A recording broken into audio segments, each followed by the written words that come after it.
요한계시록 20장 1절로 15절까지 말씀, 우리 한 절씩 교독해서 읽겠습니다. 또 내가 보매 천사가 무저갱의 열쇠와 큰 쇠사슬을 그의 손에 가지고 하늘로부터 내려와서 용을 잡으니 곧 옛뱀이라 마귀요 사단이라 잡아서 1000년 동안 결박하여 무저갱에 던져 넣어 잠그고 그 위에 임봉하여 1000년이 차도록 다시는 만국을 미혹하지 못하게 하였는데 그 후에는 반드시 잠깐 노일이라. 또 내가 보자들을 보니 거기에 앉은 자들이 있어 심판하는 권세를 받았더라. 또 내가 보니 예수를 증언함과 하나님의 말씀 때문에 목배임을 당한 자들의 영혼들과 또 짐승과 그의 우상한 게 경배하지 아니하고 그들의 이마 손에 그의 표를 받지 아니한 자들이 살아서 그리스도와 더불어 1000년 동안 왕 노릇하니 그 나머지 죽은 자들은 그 1000년이 차기까지 살지 못하더라. 이는 첫째 부활이라. 이 첫째 부활에 참여하는 자들은 복이 있고 거룩하도다. 둘째 사망이 그들을 다스리는 권세가 없고 도리어 그들이 하나님과 그리스도의 제사장이 되어 1000년 동안 그리스도와 더불어 왕 노릇하리라. 1000년이 참에 사탄이 그 옥에서 놓여 나와서 땅의 사방 백성 곧 곡과 마곡을 미혹하고 모아 싸움을 붙이리니 그 수가 바다의 모래 같으리라. 그들이 지면에 널리 퍼져 성도들이 진과 사랑하시는 성을 두루매 하늘에서 불이 내려와 그들을 태워버리고 또 그들을 미혹하는 마귀가 불과 유황못에 던져지니 거기는 그 짐승과 거짓 선지자도 있어 세세토록 밤낮 괴로움을 받으리라. 또 내가 크고 흰 보좌와 그 위에 앉으신 이를 보니 땅과 하늘이 그 앞에서 피하여 간데 없더라. 또 내가 보니 죽은 자들이 큰 자나 작은 자나 그 보좌 앞에 서 있는데 책들이 펴 있고 또 다른 책이 펴졌으니 곧 생명책이라. 죽은 자들이 자기 행위를 따라 책들에 기록된 대로 심판받으니 바다가 그 가운데서 죽은 자들을 내주고 또 사망과 음부도 그 가운데서 죽은 자들을 내주매 각 사람이 자기의 행위대로 심판을 받고 사망과 음부도 불못에 던져지니 이것은 둘째 사망 곧 불못이라. 함께 했습니다. 누구든지 생명책에 기록되지 못한 자는 불못에 던져지더라. 아멘. 오늘도 성전에서도 각가정에서 예배를 드린 모든 심령 가운데 하나님의 은혜가 부어질 줄 믿습니다. 오늘 요한계시록 20장 1절로 15절까지 말씀을 가지고서 천년 왕국과 최후 심판이라는 제목을 같이 말씀의 은혜를 나누기 원합니다. 이제 요한계시록이 거의 다 마무리가 되어고 끝나가고 있습니다. 요한계시록을 해석하기가 쉬운 성경 본문은 아니지만 우리가 허락되어진 부분 안에서 우리가 주님께서 이따 마지막 때에 일어날 일들에 대한 부분들을 성령님의 은혜를 입어서 우리가 깨닫기를 소망합니다. 우리 요한계시록 전반적인 그 내용 가운데 우리가 처음 시간에 같이 말씀을 나눴던 것처럼 이 말씀 가운데는 이제 책망과 경고의 메시지가 분명히 있습니다. 그리고 이 말씀 가운데는 격려와 또 축복에 대한 메시지가 분명히 있습니다. 그래서 이기는 자에게 주시는 하나님의 상급에 대한 부분들을 말씀을 통해서 계속해서 강조하고 표현하고 있는데요. 요한계시록을 읽으면서 우리 마음 가운데 두려움이 엄습하는 것이 아니라 이 요한계시록을 통해서 고난당하고 핍박당하는 세대 가운데서 우리가 이기는 자가 되어서 확신과 담대한 믿음 가운데 온전히 거할 수 있기를 바랍니다. 우리가 지난 시간을 통해서 7인과 7나팔과 7대접 재앙에 대한 부분을 하면서 이제 하나님의 진노와 재앙이 이 땅 가운데 완전히 다 쏟아 부어졌습니다. 그래서 이 쏟아 부어지고 난 다음에 역사 가운데서 어떤 일들이 일어나고 있는가, 특별히 큰 음료로 지칭되고 있는 이 바벨론, 사탄은 결국 하나님의 심판 앞에서 멸망하고 말 것이고 적그리스도와 적그리스도 세력과 거짓 선자에 미혹되어 있는 불신자의 세상도 결국 하나님의 심판 가운데 받게 되어질 것이라는 것입니다. 그래서 우리가 지난 시간에 4번의 할렐루야가 나오고 그런 다음에 어린 양의 혼인잔치에 우리 모두가 참여하게 될 약속이 있다라는 것입니다. 예수를 믿고 구원받은 모든 백성들은 이 하나님께서 예비하신 어린 양의 혼인잔치에 다 참여하게 될 거라는 거죠. 그래서 오늘 말씀에 대한 부분은 천년 왕국에 대한 내용인데 상당히 해석하기가 쉬운 본문이 아니고 논란도 굉장히 많은 본문입니다. 그래서 이 부분에서 논란이 그처럼 발생되는 이유는 이 부분이 재림 이후에 있을 사건, 시간의 연속선상 위에 놓여있는 사건으로 보는 시각과 재림 이전에 있을 사건으로 바라보는 시각의 차이가 있기 때문인 거죠. 천년 왕국을 문자적으로 볼 것인가 아니면 상징적으로 볼 것인가에 따라서 해석의 차이가 있습니다. 그러니까 우리가 요한계시록 전반에 걸쳐서 모든 숫자가 마찬가지지만 자구적인 의미로 문자적으로만 보지 않습니다. 이것에 담겨져 있는 상징적인 의미가 분명히 있죠. 예를 들어서 14만 4천 같은 경우도 문자적인 14만 4천 명이 아니라 모든 예수를 믿고 구원받은 그리스도인들을 지칭할 때 14만 4천 명을 얘기하지 않습니까?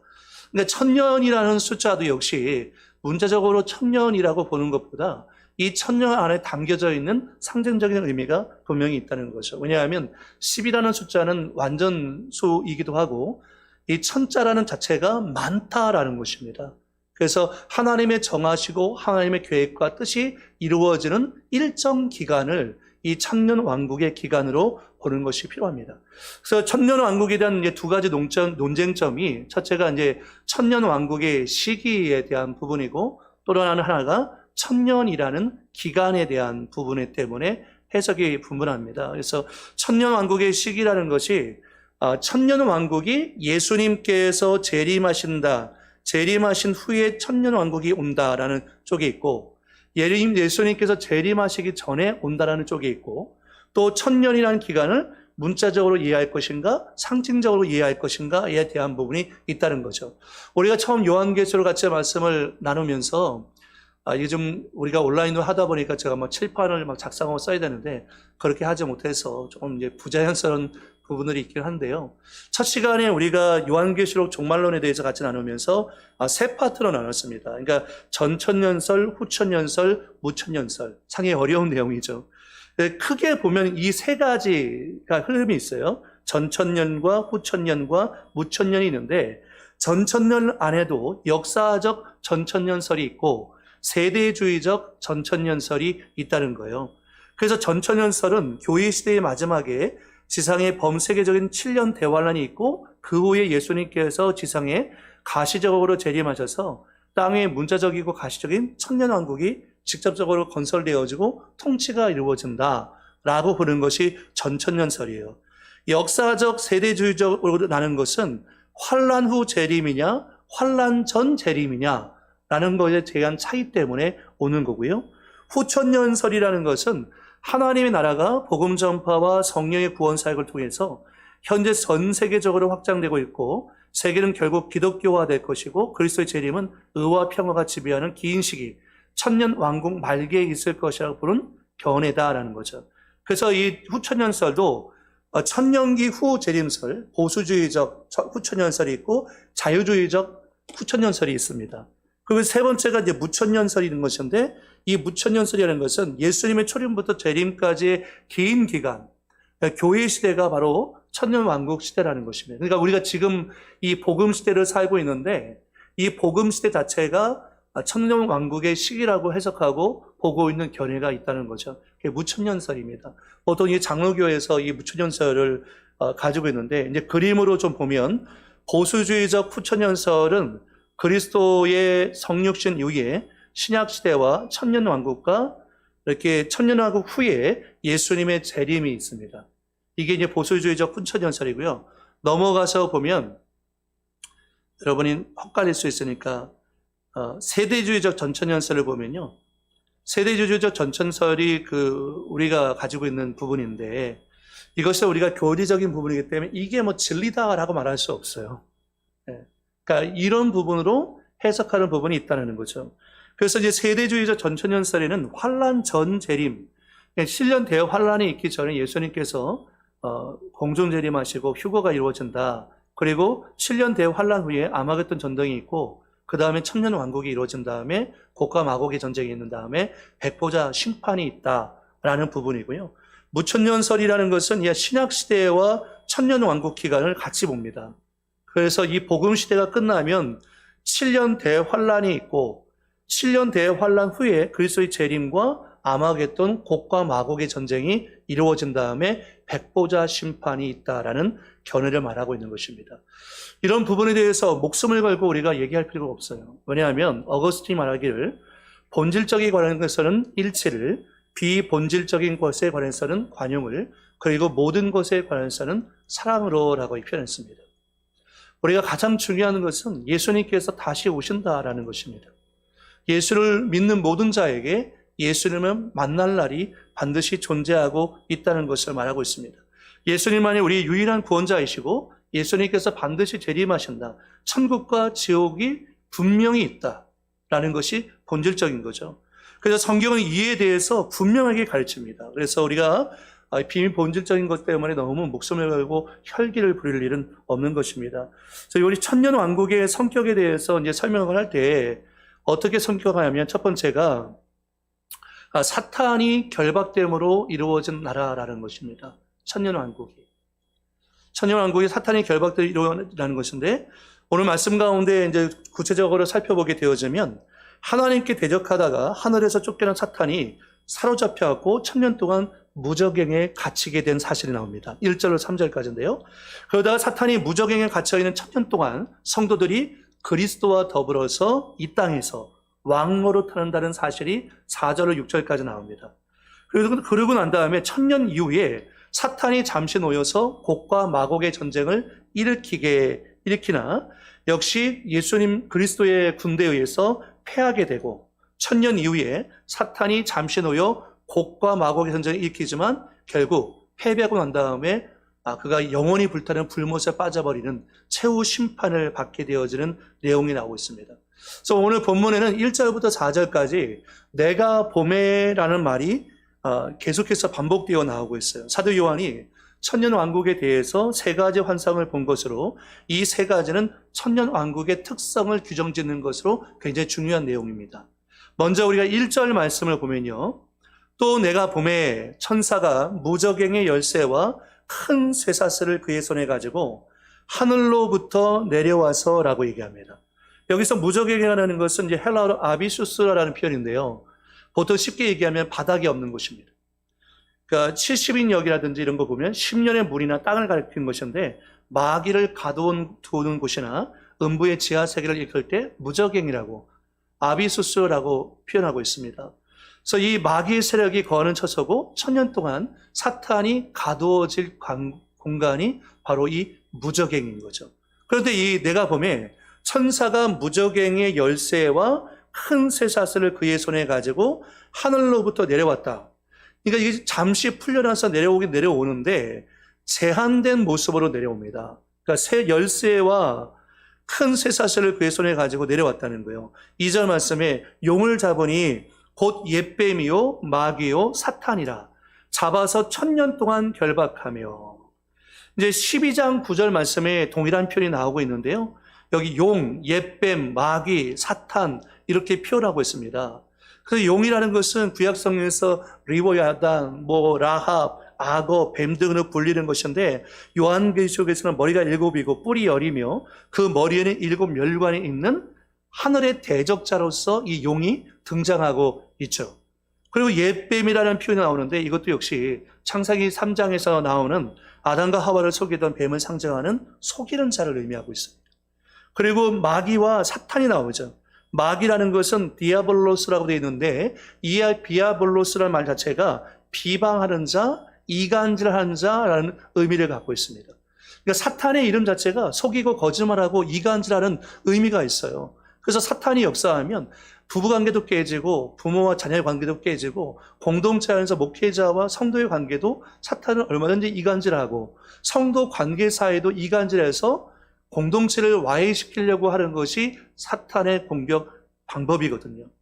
그래서 이 마귀요 사탄이라 이 사탄이 잡아서 천년 동안 결박하여라고 합니다. 3절에 보니까 무저갱에 던져 넣어 잠그고 그 위에 임봉하여 천년이 차도록 다시는 만국을 미혹하지 못하게 하였는데, 천년 왕국이 마귀가 결박됨으로써 이루어지는 나라라고 한다면, 지금 이 시대는 마귀가 결박되지 않고 활동하는 시대라고 얘기할 수 있죠. 예수님께서 이 땅에 오셔서 사탄이 결정적으로 패배할 무대는 이미 마련되어 있지만, 지금도 마귀는 활동하면서 많은 사람들을 공격하고 있다는 것입니다. 여러분, 우리가 그걸 기억할 것이, 구원을 얻기 위한 죄와의 싸움은 이미 십자가에서 끝났습니다. 그러나 우리가 이 땅에 사는 동안에 끊임없이 우리가 죄와의 싸움을 치르고 있죠. 이 죄와의 싸움은 성화되어져 가기 위한 싸움입니다. 예수님을 닮아가고 하나님의 목적을 이루어지고 하나님 나라를 확장하려고 하다 보니까 마귀의 저항과 공격을 받게 되어지는 거죠. 그래서 우리가 이 사탄을 경계하고 마귀를 대적해야 합니다. 그래서 우리 베드로 후서 5장 8절에도 근신하라 깨어라 너희 대적 마귀가 우는 사자같이 두루다니며 삼킬 자를 찾고 있다고 했습니다. 마귀는 우리의 대적입니다. 이 대적 마귀가 지금도 우는 사자와 같이 다니면서 삼킬 자를 찾고 있는데 아까 말씀 가운데 보니까 3절에 보니까 만국을 미혹하지 못하게 하였는데 라고 표현합니다. 그러니까 이 마귀가 지금 뭐 하고 있다는 거예요? 미혹하고 있다는 거죠. 여러분 지금 이 시대도요. 마귀가 우리를 미혹하고 있습니다. 미혹이라는 것은 사람들을 잘못된 길로 인도하기 위한 거죠. 미스리딩이라고 돼 있어서 잘못된 길로 인도하려고 마귀가 공격하고 있다는 것입니다. 그래서 오늘 요한계시록 20장 말씀 가운데 보면 이 미혹이라는 단어가 많이 나와요. 미혹이라는 단어가. 이 마귀는, 이 대적 마귀는 지금도 많은 사람들, 특별히 그리스도인까지도 미혹해가지고 잘못된 길로 가게 만들고 잘못된 것을 경배하게 만들고 세속적인 가치관 가운데서 하나님이 싫어하고 가증히 여기는 것을 하도록 조장하고 만드는 것이 마귀의 배후의 역사가 있다는 거죠. 그래서 우리는 사탄을 경계해야 돼요. 그리고 이 사탄을 대적해야 하는 것입니다. 야고보서 4장 7절 말씀에도 마귀를 대적하라 그리하면 너희를 피하리라고 했어요. 이런 마귀는 우리하고 친하게 지낼 존재가 아닙니다. 마귀는 우리가 대적해야 할 존재인 거죠. 그래서 우리가 한창 우리 한국교회가 부흥하고 성장할 때는 정말 대적 기도를 많이 했어요. 대적 기도를. 그래서 교회 가운데 치열한 영적 전쟁 속에서도 한국교회가 굉장히 승리했어요. 그런데 근자에 이르러서 우리가 가만히 보면은 우리가 대적 기도를 많이 하고 있지 않은 것 같아요. 그래서 이게 마귀의 세력이 가정이나 우리 신앙생활이나 공동체를 공격하고 대적하지 못하도록 우리가 예수님의 이름으로 이 마귀를 대적하고 물리치는 기도를 정말 많이 해야 됩니다. 우리 항상 영적으로 깨어 있어야 하는 것이 더없이 중요하다라는 거죠. 누가복음 10장 19절 말씀에도 내가 너희에게 뱀과 전갈을 밟으며 원수의 모든 능력을 제어할 권세를 주었으니라고 얘기합니다. 이미 예수님께서 십자가를 통해서 우리 가운데 뱀과 전갈을 밟고 원수의 모든 세력을 제어할 수 있는 권세를 주었다고 있어요. 그러니까 여러분 예수 안에 있는 권세를 사용하셔서 마귀를 대적하고 승리할 수 있기를 예수의 이름으로 축복합니다. 천년 왕국의 두 번째 성격은 뭐냐면 성도들이 세상을 심판하고 왕노릇하는 나라라는 것입니다. 천년 왕국은 성도들이 이 세상을 심판하고 그리스도와 더불어서 왕노릇하는 나라가 천년 왕국이라는 거예요. 4절 말씀에 또 내가 보좌들을 보니 거기에 앉은 자들이 있어 심판하는 권세를 받았더라 라고 얘기합니다. 내가 보좌들을 보니까 거기에 앉은 자들이 있어 심판하는 권세를 받았더라. 또 내가 보니 예수를 증언함과 하나님의 말씀 때문에 목배임을 당한 자들의 영혼들과 또 짐승과 그의 우상에게 경배하지 아니하고 그들의 이마와 손에 그의 표를 받지 아니한 자들이 살아서 그리스도와 더불어 천년 동안 왕노릇하니. 여기서 나오는 보좌는 주님의 보좌가 아니라 이 땅의 싸움에서 늘 승리하는 성도들의 보좌인 것입니다. 그런데 그들이 심판하는 권세를 받아갖고 마지막 세상을 심판할 자들로 오늘 말씀 가운데 등장하고 있어요. 그래서 이 구절에 따르면 우리는 주님께서 오시고 나서 예수님과 더불어 이 세상을 심판할 자들이다 라고 말씀하고 있는 것입니다. 이 아직 성취되어 있지 않지만 장차 성취되어질 중요한 약속이고 예언의 말씀이다라는 거죠. 신약 성경에는 성도들이 왕노릇한다라는 표현이 자주 등장합니다. 고린도전서 6장 2절 3절 보면 성도가 세상을 판단할 것은 너희가 알지 못하느냐 세상도 너희에게 판단을 받겠거든 지극히 작은 일 판단하기를 감당하지 못하겠느냐 우리가 천사를 판단할 것은 너희가 알지 못하느냐 그러하거든 하물며 세상 일이랴. 그러니까 예수 믿는 그리스도인들은 세상을 판단할 수 있는 능력이 있다는 거예요. 그러면서 4장 8절과 9절에 보면 너희가 이미 배부르며 이미 풍성하며 우리 없이도 왕이 되었더라. 우리가 너희와 함께 왕으로 하기 위하여 참으로 너희가 왕이 되기를 원하노라. 내가 생각하건대 하나님이 사도인 우리를 죽이기로 작정된 자 같이 끄트머리에 두셨음에 우리는 세계 곧 천사와 사람에게 구경거리가 되었노라. 이 말씀의 배경을 좀 더 이해하기 위해서는 초대교회 그리스도인들이 순교자로 원형경기장에서 야수의 밥, 짐승의 밥이 되기 위해서 끌려가는 광경들을 상상하셔야 됩니다. 제일 먼저 왕이 들어오고 귀족들이 입장하고 맨 끝에 사자의 밥이 될 그리스도인들이 끌려옵니다. 그래서 하나님이 사도인 우리를 죽이기로 작정한 자 같이 미말에 두셨다는 거예요. 미말에. 이렇게 세상에서 천대와 멸시를 받지만 그들은 어느 날 주님과 함께, 주님과 더불어 온 세상을 통치하고 다스리고 또 세상을 심판할 그런 사람이 되어서 왕노릇하게 되어진다는 거죠. 디모데후서 2장 12절 말씀 같이 한번 읽어보겠습니다. 시작. 참으면 또한 함께 왕노릇할 것이요 우리가 주를 부인하면 주도 우리를 부인하실 것이라. 핍박과 고난을 경험하고 있었던 당시 예수 믿는 사람들은 사도 바울과 더불어서 소망을 갖고 있었습니다. 그 소망이 뭡니까? 지금은 복음 때문에 우리가 핍박과 순교의 피를 흘리고 있지만 장차 우리는 예수님과 함께 이 땅을 통치하고 심판할 왕노릇할 자라들이라는 것을 분명히 말씀하고 있다는 거죠. 그래서 우리가 어떠한 이 미혹에도 어떠한 핍박에도 어떠한 밖의 상황에도 굴복하지 않고 신앙의 순결을 지키면서 걸어갈 수가 있는 것입니다. 마태복음 19장 28절에도 예수께서 이르시되 내가 진실로 너희에게 이르노니 세상이 새롭게 되어 인자가 자기 영광의 보좌에 앉을 때에 나를 따르는 너희도 12보좌에 앉아 이스라엘 12지파를 심판하리라 라는 거예요. 그러니까 저와 여러분이 장차 그리스도와 더불어서 이 땅을 심판할 왕노릇할 자라는 것을 분명히 말씀하고 있습니다. 그래서 청년 왕국의 성격의 두 번째가 성도들은 예수님과 더불어서 이 땅을 통치하고 왕노릇할 자들이라는 것입니다.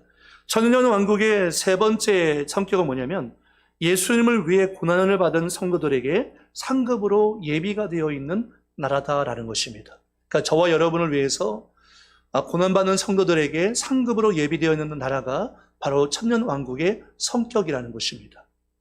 4절 말씀 가운데 보니까 중간에 예수를 증언함과 하나님의 말씀 때문에 목배임을 당한 자들의 영혼들과 또 짐승과 그의 우상에게 경배하지 아니하고 그들의 이마와 손에 그의 표를 받지 아니한 자들이 살아서 그리스도와 더불어 1000년 동안 왕노릇하게 있다라고 얘기합니다.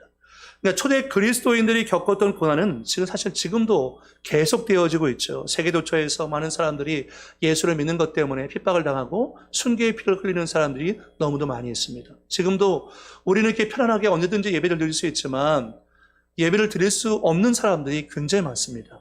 그런데 예수를 증언함과 하나님 말씀 때문에 목배임을 당한 순교자들, 그리고 두 번째 부류의 사람들이 있죠.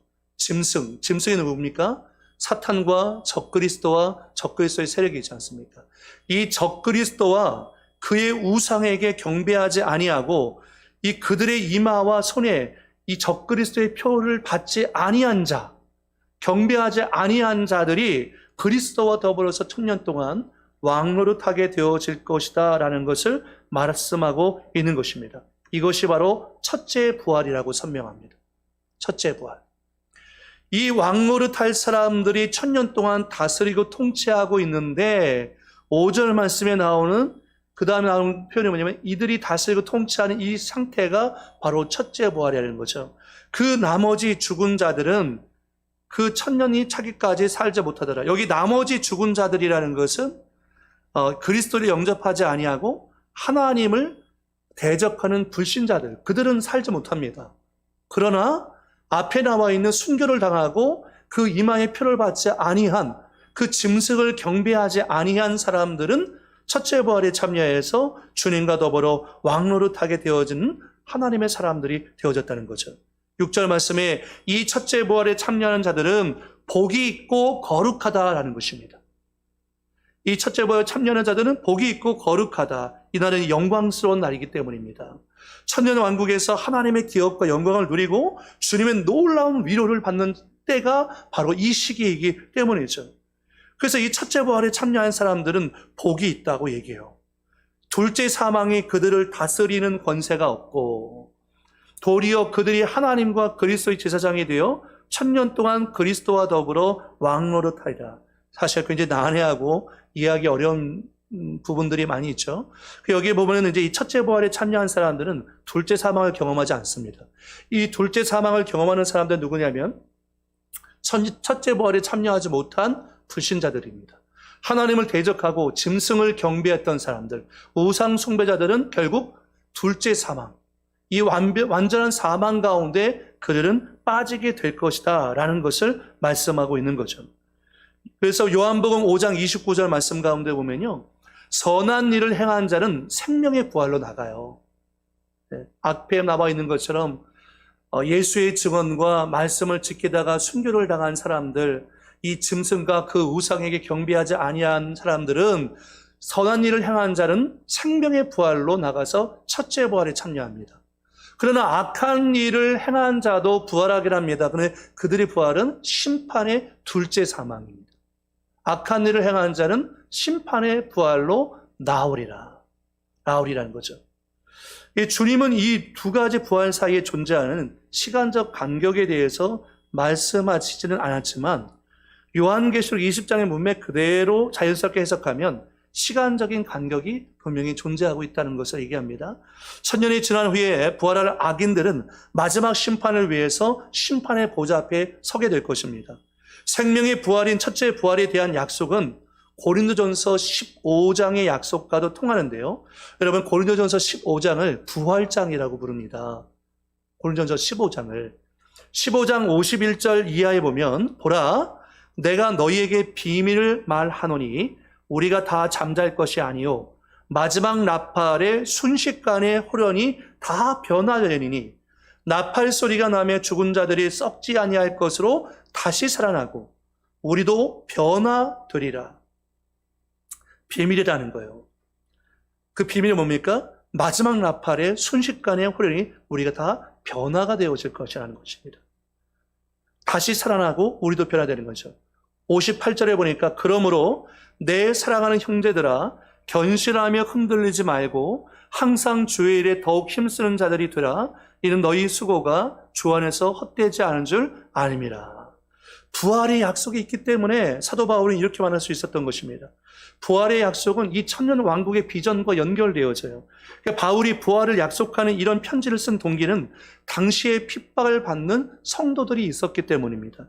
그것이 다음 구절에 나와요. 고린도전서 15장 30절 31절에 보면 또 어찌하여 우리가 언제나 위험을 무릅쓰리요. 형제들아 내가 그리스도 예수 우리 주 안에서 가진 바 너희에게 대한 나의 자랑을 두고 단언하노니 나는 날마다 죽노라. 삶의 현장에서 얼마나 위험을 겪었으면 사도 바울은 나는 날마다 죽노라 라고까지 했겠습니까? 이렇게 고백합니다. 그런데 32절 같이 읽어보겠습니다. 32절 시작. 내가 사람의 방법으로 에베소에서 맹수와 더불어 싸웠다면 내게 무슨 유익이 있으리요? 죽은 자가 다시 살아나지 못한다면 내일 죽을 터이니 먹고 마시자 하리라. 우리가 안 믿는 사람들처럼 먹고 마시고 죄짓고 범죄하며 살아갈 수 없는 이유가 무엇입니까? 우리에게 부활의 약속이 있기 때문입니다. 우리가 천국 소망이 있기 때문입니다. 그래서 이 마지막 때를 살아가는 그리스도인들이 이 종말론적인 삶의 태도를 견제하지 않으면 여러분 우리는 욕심 가운데 빠져서 세상 유혹에 미혹되어 버리고 말 때가 있을 것입니다. 그래서 예수님 말씀하신 씨앗의 비유처럼 정말 세상의 염려와 재리의 유혹과 일락에 밀려서 결실치 못하고 주님이 기뻐하시는 삶을 살지 못하는 그리스도인들이 속출하게 될 것입니다. 그러므로 우리가 깨어 있어야 합니다. 그 깨어있을 때 중요한 것은 뭐냐면 우리의 믿음이죠. 어떤 믿음입니까? 그 믿음은 예수님에 대한 믿음, 구원의 확신, 천국과 지옥에 대한 확실한 믿음이 있어야 우리가 이 소망을 갖고서 걸어가게 되어집니다. 자, 로마서 8장 18절에 보면 이렇게 얘기합니다. 생각하건대 현재의 고난은 장차 우리에게 나타날 영광과 비교할 수 없다는 거죠. 여러분 생각해 보세요. 천년 왕국에서 천년 동안 예수님과 더불어 왕노릇할 분들이십니다. 여러분들이. 그러니까 현재의 고난은 장차 다가올 우리 영광과 비교가 안 되는 거죠. 우리가 우리의 사랑하시는 예수 그리스도와 더불어서 천국에서 영원히 함께 그분과 살면서 주님을 예배하고 주님을 경배하고 주님과 교제하면서 왕노릇하고 살 그것을 생각한다면 현재의 고난을 우리가 견딜 수 있습니다. 버틸 수 있겠습니다. 이길 수 있습니다. 그래서 이 초대교회 성도들에게는 이 요한계시록의 메시지가 더없이 소중하고 그들에게 위로가 되었을 것입니다. 여러분 로마서 8장 19절 이하에도 보면 이렇게 말합니다. 피조물이 고대하는 바는 하나님의 아들들이 나타나는 것이니 피조물이 허무한 데 굴복하는 것은 자기 뜻이 아니요 오직 굴복하게 하시는 이로 말미암음이라. 그 바라는 것은 피조물도 썩어짐의 종로로 탄 데서 해방되어 하나님의 자녀들의 영광의 자유에 이르는 것이니라.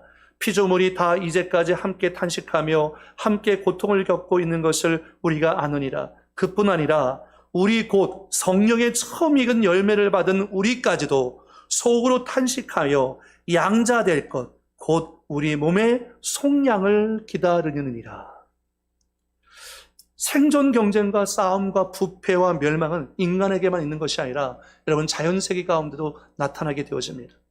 파괴되어가는 자연의 소리를 가만히 우리가 귀 기울여 보면 신음소리가 들려지게 됩니다. 결국 여러분 지구온난화 다 인간의 탐심과 욕심 때문이죠.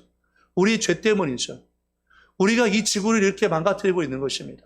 우리가 코로나19도 역시 인간의 탐심과 욕심 때문에 다가온 질병과 재앙이 아닙니까?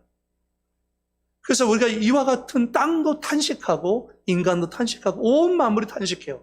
특별히 우리는 뭘 기다립니까? 그래서 더 간절히 소원하는 것은 몸의 속량을 기다린다는 거죠. 여러분 사도 바울은 그런 삼층천 천국을 보고 온 사람이었습니다. 그가 직접적으로 자기가 보고 왔다라고 표현하고 있지는 않지만 그는 보고 온 사람이었습니다.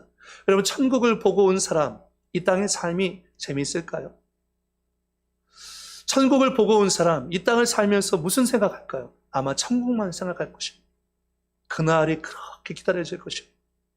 진짜 거듭난 그리스도인, 천국을 확신하고 믿는 그리스도인, 예수님을 사랑함으로 다시 만날 날을 고대하면서 살아가는 그리스도인은 여러분 죽음을 두려워하지 않습니다. 왜냐하면 죽음은 예수님을 만나는 관문과 같은 것이기 때문이죠. 주님을 너무 사모합니다. 그래서 사도 바울로 사모했다고 표현하잖아요. 차라리 몸을 떠나서 주님과 함께 있기를 소망한다고 얘기하잖아요. 그러니까 예수님과 함께 있는 것이 얼마나 좋아요. 천국에서 영원히 주님과 함께 있는 것을 고대하고 사모하고 더 기다리는 거죠.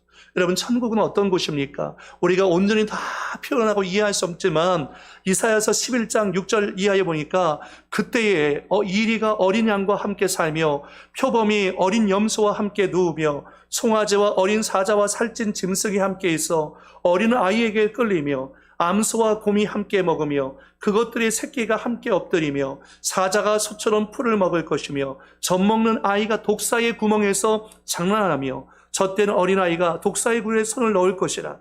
내 거룩한 산 모든 곳에서 해됨도 없고 상함도 없을 것이니 이는 물이 바다를 덮은 같이 여호와를 아는 지식이 세상에 충만할 것임이니라. 여러분 그때를 소망하십니까? 그때는 어떤 때입니까? 인간은 역사에 이르고 유토피아를 꿈꿔봤습니다. 이 땅 가운데 정말 신천신제, 이 땅 가운데서 아름다운 땅이 이루어질 것을, 평화의 시대가 도래할 것을 꿈꿔왔습니다. 그러나 그것은 인간의 착각이죠. 모든 인간의 마음 가운데 죄가 있고 죄성이 인간은 이기적인 탐심과 욕심 때문에 이 지구를 망가뜨리고 있습니다. 결국 인간은 인간의 죄로 인해서 결국 멸망을 자초하고 있는 것을 보게 됩니다. 이 땅에는 온전한 샬롬, 이 땅에 온전한 평화가 임할 수 없습니다. 그러나 아버지 계신 본향 천국은요, 완전한 평화가 있는 곳입니다. 그 땅은 완전한 샬롬이 있는 땅, 하나님의 평강이 이루어지는 곳이죠. 그리고 오늘 말씀 가운데 읽고 있는 천년 왕국은 이 샬롬이 천년 동안 성취되어지는 그런 시간인 것입니다. 여러분, 그래서 이 믿음과 확신이 있는 사람은 그날을 소망하면서 인내하면서 걸어가고 있는 것입니다. 천년 왕국은 이와 같이 모든 성도가 그리스도 안에서 왕노릇하고 다스리는 시간인 것입니다. 자, 이 천년왕국 시기가 지난 말미에 최후의 심판이 이제 등장합니다. 그래서 천년왕국이 끝난 후에 반드시 잠깐 노일이라고 했던 사탄이 풀려납니다. 그리고 수많은 땅의 사방 백성, 곡과 마곡을 모아서 싸움을 벌이게 되는데요. 이 전쟁의 시기는 요한계시록 19장의 전쟁이 천년왕국 전이었다면 여기 나오는 전쟁은 천년왕국 후에 이루어질 전쟁이다라고 얘기하고 있습니다. 그러면서 왜 풀어주시는가? 하나님께서 사탄을 풀어주시는 이유가 있다는 거예요. 7절 말씀 가운데 보니까 천년이 참에 사탄이 그 옥에서 놓여라는 거죠. 여기서 참회라는 이 말은 어떤 목표가 이르는 것을 의미하는 것으로 하나님께서 정하신 일정 기간에 도달했다는 것입니다. 그리고 그 뒤에 나오는 사탄이 그 옥에서라는 것은 무적에게서 풀려났다는 거죠. 지금 무적에게 갇혀 있었던 사탄이 하나님의 정한 시간이 되어서 잠깐 풀려납니다. 이것은 최후의 심판과 마지막 전쟁을 위한 것입니다. 8절에 나와서 땅의 사방 백성 곧 곡과 마곡을 미혹하고, 사탄은 또 미혹하고 나오죠. 모아 싸움을 붙이리니 그 수가 바다의 모래 같으리라. 이 말씀은요, 곡과 마곡은 에스겔서 38장과 39장에 나타나 있습니다. 에스겔서에 따르면 곡은 회복한 이스라엘을 침략하기 위해서 북쪽 지방인 마곡에서 오는 메섹과 두발의 왕을 의미한다고 얘기합니다.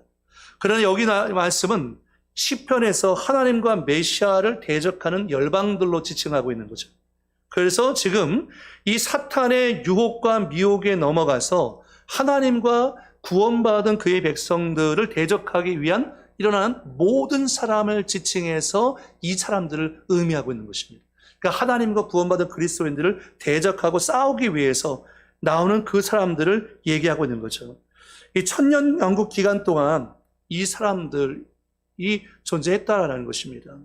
9절 말씀 가운데 보면 그들이 지면에 널리 퍼져 성도들의 증과 사랑하시는 성을 두름에 하늘에서 불이 내려와 그들을 태워버리고, 하늘에서 불이 내려와 저희를 소멸하고 태워버리고라는 것은 에스겔서 38장의 내용을 반영하고 있어요. 하나님께서 분명하고 신속하게 이들을 심판하시겠다는 거죠.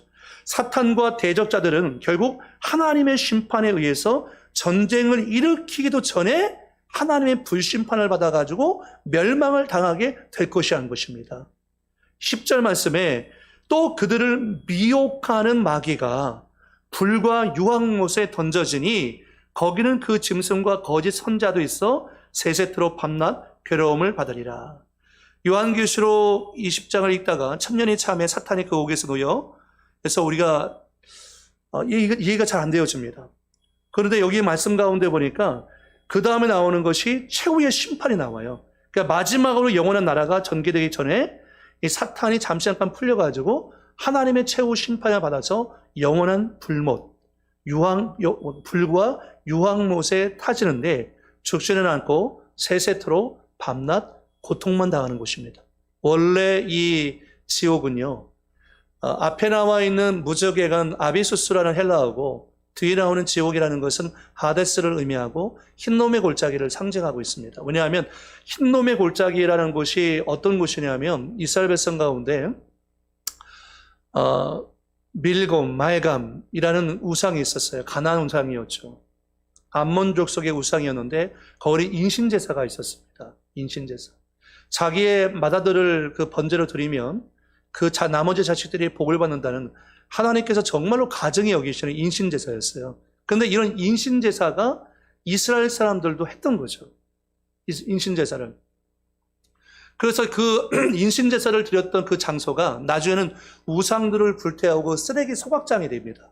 그래서 이 흰놈의 골짜기는 항상 연기가 이렇게 올라왔어요. 연기가. 그래서 흰놈의 골짜기와 같이 지옥은 어떤 곳이냐면 불과 같이 막 불못이어서 영원히 고통당하면서 막 연기가 막 올라가고 영원한 그 불못이어서 고통을 당하는, 불에 태워져 고통을 당하는 그런 장소다라는 거죠. 그러니까 하나님께서 사탄을 다시 풀어주시는 이유의 첫 번째가 뭐냐면 죄악의 절망성을 보여주기 위한 거라는 것입니다. 죄가 얼마나 무섭고 뿌리 깊은 것인지 주님이 그것을 알려주기 위한 거죠. 그 죄악의 철저한 극악함에 대해서 말씀하고 있는 것입니다. 그래서 8절 말씀 가운데 이 사탄이 나오자마자 뭐 합니까? 미혹하고라는 거죠. 미혹하다. 사탄은 1000년 동안 그렇게 무적행에 갇혀서 혼나고도 아직도 사탄은 달라지지 않았습니다. 사람들을 그리고 열국을 아직도 미혹해 해서 하나님을 대적하고 우상 숭배하게 만들고 잘못된 길로 이끄는 것이 사탄이죠. 그래서 하나님은 이 죄악의 절망성, 철저한 죄악의 이 참혹한 모습을 보여주고 있고요. 두 번째가 심판의 당위성을 계시하기 위한 것입니다. 그래서 사탄과 이 불신의 세상은 결국 하나님의 심판을 받게 될 것이다 라는 거죠. 죄악의 절망성 때문에 하나님의 심판이 불가피하다는 것입니다. 그래서 마지막 심판은 징계가 아니라, 여러분 징계라는 것은 고쳐질 가능성이 있다라고 생각하기 때문에 징계하는 거잖아요. 그런데 이건 징계는 회복을 기대하기 때문에 징계하는 거예요. 그런데 이건 징계가 아니에요. 그래서 이것은 마지막 심판입니다. 이제는 회복할 수 없습니다. 완전히 심판하셔서 완전히 하나님께서 끝내시는 내용이 나오고 있다는 거죠. 자, 그러면 최후 심판의 광경이 어떤 모습으로 표현되어질까요? 첫 번째는 크고 흰 보좌와 그 위에 앉으신 심판자가 먼저 등장합니다. 최후 심판이 시작되는데 이 최후 심판이 시작되면서 먼저 심판자가 나와야 되죠. 법관이 먼저 등장합니다. 11절 말씀에 또 내가 크고 흰 보좌와 그 위에 앉으신 이를 보니 땅과 하늘이 그 앞에서 피하여 간데 없더라. 먼저 흰 보좌와 그 위에 앉으신 이 심판자가 등장합니다. 그리고 땅과 하늘이 그 앞에서 피하여 간데 없다는 것은 흑암에 드리워지면서 마치 그 땅이 하늘과 땅이 말려진 것처럼 간데 없어지면서 심판자가 등장하는 모습 보여줘요. 자, 그런 다음에 심판 두 번째가 모습이 죽은 자들이 큰 자나 작은 자 심판의 대상이 나옵니다. 그러니까 먼저 심판자가 등장하고 심판의 대상이 나오는 거죠. 그러니까 죽은 자들이 부활하여 마지막으로 심판의 보좌 앞에 서 있는 모습인 것입니다. 이 죽은 자들은 모두 심판의 대상이에요. 우리는 끊임없이 큰 사람, 작은 사람을 구별하며 사람에 대한 편견을 갖고 살아갈 때가 많습니다. 그러나 세상 사람들이 크다고 생각하는 사람도, 가장 작다고 생각하는 사람도 심판의 보좌 앞에서 다 서게 될 것입니다. 남녀노소 모든 사람들은 이 예수 그리스도의 마지막 심판대 앞에 다 서서 심판의 대상자들이 되어질 거냐는 거죠. 히브리서 9장 27절에 있는 것처럼 한 번 죽는 것은 사람에게 정해진 것이요 그 후에는 뭐가 있다고 했습니까? 심판이 있으리니라고 했습니다. 모든 사람은 다 죽습니다. 그 죽은 이후에 뭐가 있냐면 심판이 있다는 거예요. 셋째는 심판의 원리인데요. 죽은 자들이 자기 행위를 따라서 책들에 기록된 대로 심판을 받는다는 것입니다. 이거 우리가 주목할 부분입니다. 12절 말씀 같이 한번 읽어보겠습니다. 12절 시작. 또 내가 보니 죽은 자들이 큰 자나 작은 자나 그 보좌 앞에 서 있는데 책들이 펴있고 다른 책이 펴졌으니 곧 생명책이라. 죽은 자들이 자기 행위를 따라 책들에 기록된 대로 심판을 받으니. 여러분 심판의 기준이 뭡니까? 행위였어요. 행위대로 하면 구원받을 자가 아무도 없다라는 거죠. 그래서 이거 보니까 책들이 펴있고 이 책이 펴있는데 그 책이 뭡니까? 그들의 행위가 적혀있는 책이라는 것입니다. 책. 그러니까 생명책에 기록된 사람이 있고 심판의 책에 기록된 사람이 있다라는 거죠. 그래서 각 사람은 자기 행한 낱낱이 행한 모든 일들이 하나님 앞에 드러나게 되어질 것이죠. 로마서 2장 말씀에 있는 것처럼 하나님 앞에서 죄인이 아니라고 얘기할 수 없는 이유가 뭡니까? 하나님의 심판은 공정하고 공의로운데 하나님은 은밀한 것, 진리대로, 행한 대로 하나님은 판단하고 심판하시기 때문입니다. 그러니까 하나님 앞에서 죄 없다고 말하는 사람들은 어리석은 사람이죠. 눈 가리고 아우하는 것입니다. 하나님 앞에서 죄가 없다고 말할 수 있는 사람은 아무도 없죠. 그런데 이 12절 말씀 가운데서는 죽은 자들이 큰 자나 작은 자, 이 사람들은 예수를 영접하지 않은 사람, 결국 이 짐승과 적그리스도와 적그리스도의 세력과 거짓 선자에 의해서 미혹되어 있는 사람들입니다. 이 사람들이 책들이 펴있고 생명책이라 죽은 자들이 자기 행위를 따라 책들에 기록된 대로 심판을 받는다는 거죠. 그러면 심판의 광경 가운데 심판의 결과는 어떻게 나타날까요? 심판의 결과. 심판의 결과는 뭐냐면 한마디로 둘째 사망이라는 것입니다. 심판의 결과는 둘째 사망이다라는 거예요. 13절 말씀 이하에 보니까 바다가 그 가운데서 죽은 자들을 내주고 또 사망과 음부도 그 가운데서 죽은 자들을 내주매 각 사람이 자기의 행위대로 심판을 받고 14절에 사망과 음부도 불못에 던져지니 이것은 둘째 사망 곧 불못이라 라고 얘기합니다. 이게 심판의 마지막 결과예요. 심판의 마지막 결과. 사망과 음부도 결국은 불못에 던져지니 이것이 둘째 사망 곧 불못이다 라고 얘기합니다. 사망과 음부는 의인화된 표현을 의미하고 있는데 이게 사망과 음부라는 것은 결국 사탄과 짐승 그리고 거짓 선자들이 유황불못에 던져져서 영원한 형벌을 받는 것과 동일한 유황불못에 던지워진다라는 의미를 갖고 있다는 것입니다.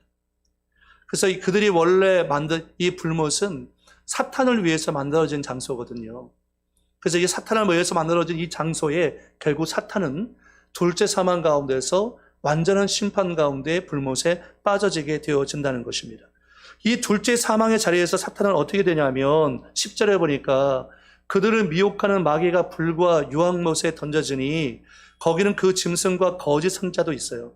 그러니까 유황못에 마귀도 들어가고 짐승도 들어가고 거짓 선자도 들어가요. 거기서 뭐 하고 있냐면 세세토록 밤낮 괴로움을 받으리라 라고 얘기합니다.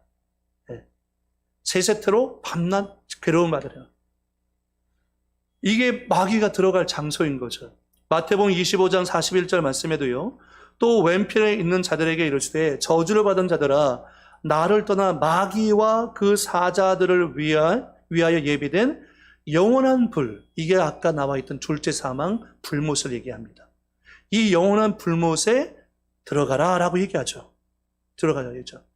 그래서 20장 14절 말씀에 사망과 음부도 역시 이 사탄, 짐승, 적그리스도의 세력, 적그리스도를 숭배하고 섬겼던 모든 사람들, 이 사람들이 다 일제히 다 이 사탄을 위해서 예비되어 있는 불못, 이 지옥에 들어가게 되어질 것이다 라고 얘기합니다. 그러면서 8절 하반절에 이것이 둘째 사망이라 라고 얘기하고 있어요.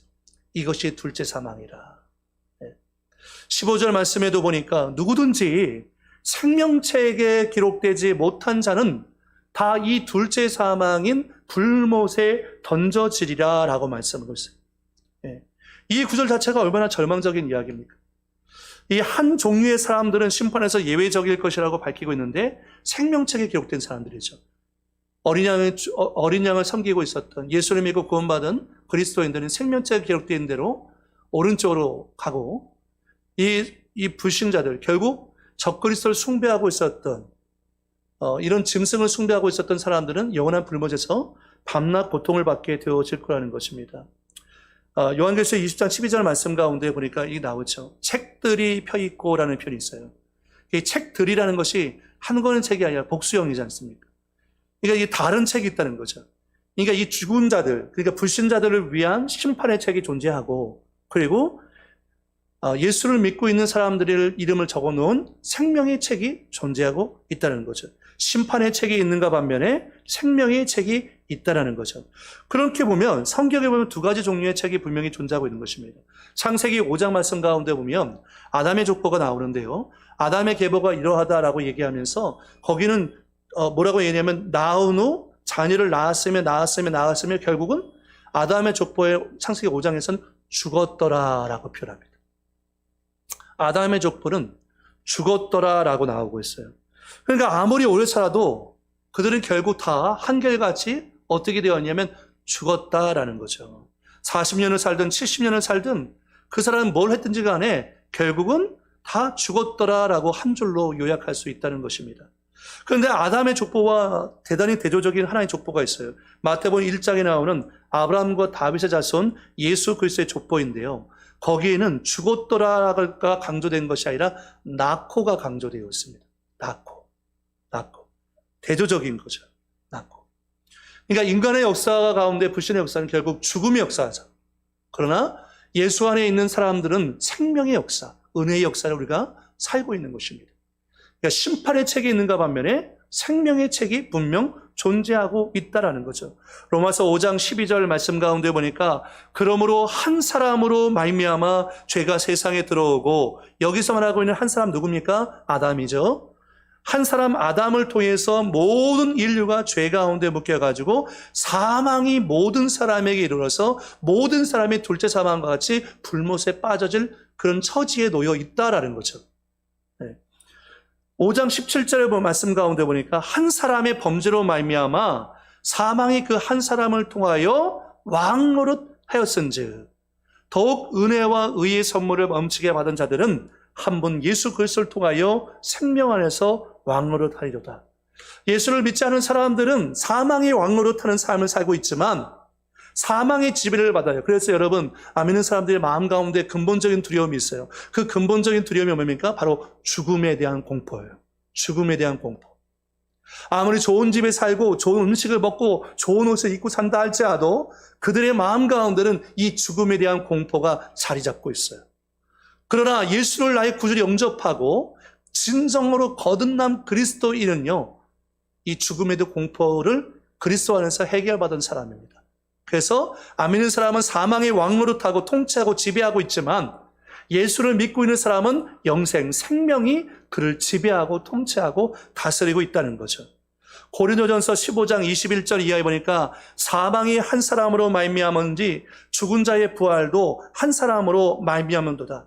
아담 안에서 모든 사람이 죽은 것 같이 그리스도 안에서 모든 사람이 죽은 것, 아담 안에서 모든 사람이 죽은 것 같이 그리스도 안에서 모든 사람이 삶을 얻으리라라는 거죠. 그러니까 아담은 우리에게 사망을 가져왔고 예수는 우리에게 생명을 가져왔다라는 거예요. 예수는 우리에게 생명을 갖고 왔다. 그래서 요한계시록 13장 8절 같이 한번 읽어볼까요? 시작. 죽임을 당한 어린 양의 생명책에 창세 이후로 이름이 기록되지 못하고 이 땅에 사는 자들은 다 금 짐승에게 경배하리라. 그렇죠?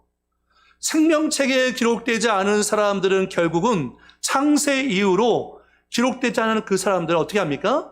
다 그 짐승, 사탄을 숭배하고 적그리스도를 숭배하고 거짓 선자에게 미혹되어서 살고 있다는 거예요. 그 심판의 책에 기록된 사람들은. 그러나 여러분, 요한복음 5장 24절에 보니까 내가 진실로 진실로 너희에게 이르노니 내 말을 듣고 또 나 보내신 이를 믿는 자는 영생을 이미 얻었어요. 그리고 심판에 이르지 않으니 사망에서 생명으로 옮겼느니라. 할렐루야. 여러분, 이미 예수를 구주로 영접한 사람은, 예수를 나의 생명으로 모셔드린 사람은, 왕이여 주로 영접한 사람들은 이미 사망에서 생명을 옮겨서 우리는 생명이 왕노릇하고 예수님이 통치하고 다스리는 영적인 삶을 살고 있다는 것입니다. 고린도후서 5장 17절 말씀에 그런즉 누구든지 그리스도 예수 안에 있으면 새로운 피조물이라. 이전 것은 지나갔으니 보라 새 것이 되었다라고 말씀하고 있습니다. 여러분, 이게 복음이에요. 예수 안에 있는 사람은 다 그리스도 안에서 생명이 주장하고 생명이 왕노릇하는 삶을 살고 있다는 거죠. 여러분, 이 사실 믿으십니까? 아멘. 그러니까 우리가 이 마지막 시대에 살 때 이 복음이 확실해야 돼요. 이 믿음이 분명해야 돼요. 흔들리지 말아야 하는 것입니다. 우리는 이미 사망에서 생명으로 옮겨진 자이고 우리는 생명이 나의 삶을 주장하고 있고 우리는 예수님의 통치와 다스림을 받고 있는 하나님의 존귀한 자녀라는 것을 여러분 믿어야 하는 것입니다. 이 사실을 깨달으면요, 여러분 얼마나 기쁘고 존귀한 건지 몰라요. 그래서 누가복음 10장 20절의 말씀에 예수님께서 이렇게 얘기하세요. 그러나 귀신들이 너에게 항복하는 것으로 기뻐하지 말고 너희 이름이 하늘에 기록된 것으로 생명책에 기록된 것으로 기뻐하라. 예수 말씀하셨어요. 여러분, 생명책에 우리 이름이 기록되어 있어요. 나중에 여러분 다 천국 가서 확인해 보시기 바랍니다. 천국 가서 확인해 봐야죠. 생명책에 우리의 이름이 기록되는 얼마나 여러분 존귀하고 얼마나 이게 기쁜 일입니까? 빌립보서 4장 3절에도요. 또 참으로 나와 멍에를 같이 한 내게 구하노니 복음에 나와 함께 힘쓰던 저 여인들을 돕고 또한 글레멘드와 그 외에 나의 동력자들을 도우라. 그 이름들이 생명책에 있느니라. 사도 바울의 동력자들의 이름들이 다 생명책에 있다라는 것을 사도 바울은 확신하고 있는 거죠. 이게 얼마나 중요한 겁니까? 자신의 이름뿐만 아니라 자신의 사랑하는 자녀, 자신의 사랑하는 남편, 자신의 사랑하는 부모님, 그분들이 다 이 생명책의 이름이 기록되어 있기를 축복합니다. 예. 여러분, 우리에게 이런 중요한 전도의 사명이 있는 거예요. 나만 내 이름만 이 생명책의 이름이 기록되어 있는 것이 아니라 내가 알고 있고 나를 만나고 있는 모든 사람들이 이 생명책에 자신의 이름이 기록되어 있는 거예요.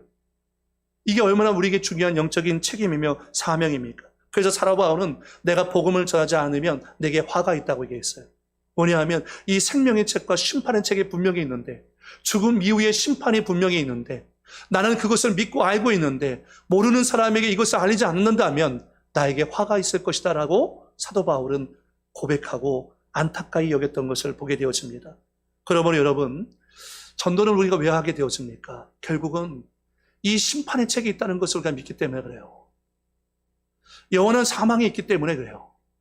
그래서 우리가 그들을 이 불못에 던져지지 않기 위해서 복음을 증거하고, 가장 내가 사랑하는 남편, 아내, 내 자녀가 이곳에 들어가서 안 되잖아요. 그러니까 우리가 복음을 증거하고 전도하고 그들의 이름이 예수님의 존귀한 생명책에 기록되어 있기를 우리가 소망하는 거죠. 고린도전서 9장 16절 말씀에 내가 복음을 전할지라도 자랑할 것이 없음은 내가 부득불할 일임이라. 만일 복음을 전하지 않으면 내게 화가 있을 것이라. 아마 누군가가 바울에게 이렇게 얘기할지 몰라요.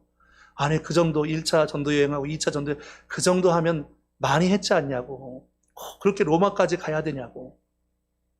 아니, 로마까지 가지 않고 여기서 하면 되지 않냐고. 가지 않을 수가 없었던 거죠. 왜냐하면 거기에 복음을 들어야 할 하나님의 예비된 영혼이 있기 때문인 것입니다. 선교사님들이 선교지로 가는 이유, 전도자들이 전도지로 가는 이유가 무엇입니까? 거기 구원받아야 할 하나님의 사람이 존재하기 때문에 그곳에 가는 것입니다. 그러므로 사랑하는 성도 여러분, 우리는 주님이 언제 오실지 우리는 모릅니다.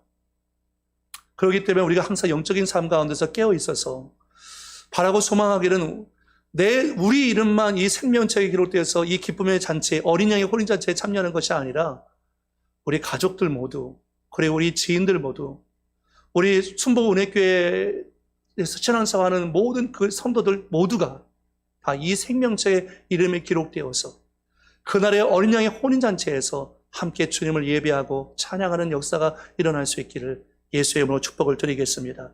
한번 기도하겠습니다. 살아계신 아버지 하나님, 요한계시록 20장 말씀을 통해서 우리가 천년 왕국 시기에 주님과 더불어 이 땅을 해서 왕노릇할 존재라는 것을 압니다. 한번 주는 것은 사람에게 정해진 것이고 그 위에는 심판이 있다고 했는데, 결국은 아버지 하나님 사탄을 숭배하고 적그리스도와 짐승과 이 거짓 선자의 미혹을 받아서 아버지 하나님을 대적했던 많은 불신의 세계는 영원한 형벌을 받게 되어질 것입니다. 그들은 그들의 생판이 기록되어 있는 책에 의거해서 그들은 영원한 불못에 던져짐을 당해서 세세토록 밤낮 고통을 당한다고 했습니다. 하나님, 우리 가족이 이 고통을 당해서는 안 되겠습니다. 아버지, 나가 아는 사람이 이 영원한 세세토록 밤낮 고통을 당하는 것을 당해서는 안 되겠습니다. 주여, 우리에게 복음을 전할 수 있는 성령 충만함을 주시고, 때를 얻든지 못 얻든지 듣든지 아니 듣든지 우리의 사명은 이 전도의 사명이 있다는 것을 아버지 깨닫게 도와주시어서 가족 모두가 예수 믿고 구원받게 도와주시고, 나를 아는 지인들과 친척들이 예수 믿고 전도되어지는 역사가 일어날 수 있도록 인도해 주옵소서. 주의 성령이 우리 성도들에게 이 아버지 하나님의 마음과 이 복음에 대한 확신을 허락해 주실 줄 믿사옵고 예수님의 이름으로 축복하며 기도드리옵나이다. 아멘. 여러분, 이 시간 말씀을 생각하면서 기도하기 원합니다. 주님 오실 날이 심히 가까웠다고 우리가 입술로는 말하고 있지만 우리의 삶은 그에 합당한 삶의 모습에 보이지 못하고 올 때가 많습니다. 때로는 너무 바쁘다고 분주하다고 아버지 하는 세상 걱정, 염려, 근심 때문에 주님 나라와 주님의 의에 대해서 별로 관심을 갖지 못하고 가장 시급한 전도에 대해서도 우리가 생각하지 못하고 살 때도 너무도 많이 있습니다. 주여, 우리의 순복음은혜교회를 일깨워 주옵소서. 내 영혼을 일깨워 주옵소서. 그래서 우리가 마지막 때의 복음을 증거하는 전도자, 또 보내는 선교사, 간원 선교사 역할을 감당할 수 있도록 인도해달라고 우리 말씀을 생각하면서 주여 1차 기도하겠습니다. 주여 전행하신 영원의 선 아버지 하나님, 우리 아버지 감사합니다. 우리의 마음 가운데 아버지 하나님의 은혜가 부어지기 원합니다. 성령이 충만하기 원합니다. 진리의 말씀 가운데 세워지기 원합니다. 아버지 주님이 가까운 오실 날이 있음이 가까운 이때에 우리가 믿음의 반석 가운데 세워지게 도와주시옵시며 하나님의 말씀 앞에 순종하는 삶이 되어지기 원합니다. 아버지 진리의 말씀의 도전 가운데 세워지기 원합니다. 하나님 우리 이름이 생명책에 기록되게 하여 주심을 감사합니다. 아버지 그러나 아직도 이 하나님의 심판이 있다는 것을 믿지 못하고 아버지 소돔과 고모라가 멸망하는데 아버지 조카 롯이 그것을 얘기했을 때 아버지 그 말을 농담으로 여겼던 사회들은 소돔과 고모라와 더불어서 함께 불심판을 받았습니다. 아버지 이 세상은 결국 하나님의 심판대 앞에 놓여 있는데 아직도 이것을 깨닫지 못하고 사는 저 바깥에 어리석은 수많은 영혼들이 있습니다. 죽어가는 영혼들이 있습니다. 사망의 그늘에 앉아있는 영혼들이 있습니다. 아버지 저 영혼들에게 복음의 증거되게 도와주시옵시며 저 영혼들에게 예수의 생명의 복음의 증거 나타날 수 있도록 인도하여 주시기 원합니다. 아버지 무엇보다도 내 가족에게 예수님의 증거되기 원합니다. 아버지 영접하는 자 곧 그 이름 믿는 자에게 하나님의 자녀되는 권세를 주셨다고 말씀하여 주셨사오니 가족 모두가 예수 믿고 확실한 믿음 가운데 거하게 도와주시기 원합니다. 아버지 천국과 지옥은 분명히 있습니다. 아버지 우리가 천국을 가야 되겠습니다. 아버지 계신 본향에 가야 되겠습니다. 아버지 우리가 주님을 만나야 되겠습니다. 아버지 하나님 그러나 우리만 주님 만나는 것이 아니라 우리 가족 모두가 주님 만나게 하옵소서. 아버지 하나님 모든 지인들이 주님 만나게 하옵소서. 이 아버지 복음에 대한 확신과 믿음을 갖고서 우리가 이 믿음의 생활을 걸어갈 수 있도록 인도하여 주시기 원합니다. 주님이 도적같이 오겠다고 말씀하셨는데 주님 오실 때까지 우리가 깨어 근신하며 정신을 차리고 기도할 수 있도록 인도하여 주시옵소서. 아버지 우리 숨어 우리 길을 붙잡아 주시기 원합니다. 아버지 숨어 우리 교회가 성령 안에 세워지게 도와주시옵소서. 이 전에 아버지 앞에 쓰임받는 자들 되게 도와주옵소서. 살아계신 아버지 하나님 우리 숨어 우리 길을 기억하여 주시기 원합니다. 코로나19의 상황 가운데서 아버지 모든 것이 어려운 시간들을 보내고 있습니다. 우리 성도들의 신앙도 아버지 위기를 맞은 분들도 굉장히 많습니다. 주님 불쌍히 여겨 주옵소서. 긍휼히 여겨 주옵소서. 우리의 성도들의 마음 가운데 예배를 사모하게 도와주시고 하나님과의 만남을 사모하게 도와주시고 주님께 기도하는 것을 기뻐하게 도와주시옵시며 주님 오시는 그날까지 믿음을 지키고 신앙의 진보를 보일 수 있도록 아버지 노해 주시기 원합니다. 세상의 염려와 재물의 유혹과 일락에 밀려서 아버지의 열매를 맺지 못하는 인생들이 아니라 정말 주님 아버지께 기뻐하는 성령의 열매를 맺으며 살아갈 수 있도록 아버지 인도해 주시고 주님 앞에서 정신을 차리고 깨어 근신하여 신앙생활할 수 있도록 아버지 인도해 주시기 원합니다. 주님이 이 재난 가운데 영적인 각성과 영적 부흥의 은혜가 부어지게 도와주시옵소서. 정말 아버지 우리 이름이 생명책에 기록되어 있는데 아버지 너무도 기쁘고 축복받을 일입니다. 그러나 주님 아직도 내 주변에는 심판의 책에 이름이 기록되어 있는 사람들이 있습니다. 영원한 불못에 던져짐을 당할 사람들이 있습니다. 주여 저들을 불쌍히 여겨 주옵소서. 자기가 어디로 가고 있는지 그 발걸음의 끝을 알지 못하고 있습니다. 그들이 보기에는 생명의 길 같지만 필경은 사망의 길로 그들이 걷고 있는 것입니다. 아버지 하나님 저들의 눈이 열려져서 예수가 그리스도이심을 깨달을 수 있도록 인도하여 주시고 예수를 믿음으로 말미암아 구원받고 생명책에 이름이 기록되어지는 역사가 일어날 수 있도록 인도하여 주옵소서. 우리의 성도들의 마음 가운데 확실한 믿음과 하나님의 은혜를 부어주시어서 아버지 전도자로서의 삶을 살아갈 수 있도록 인도해 주실 줄 믿사옵고 예수님의 이름으로 축복하며 기도드리옵나이다. 아멘.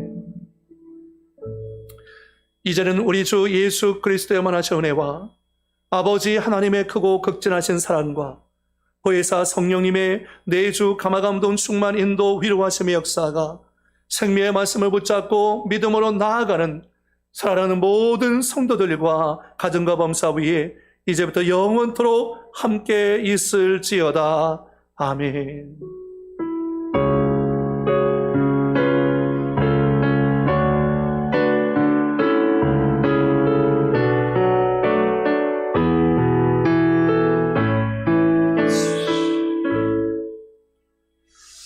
할렐루야. 하나님께 영광 받쳐드리겠습니다. 하나님 감사합니다.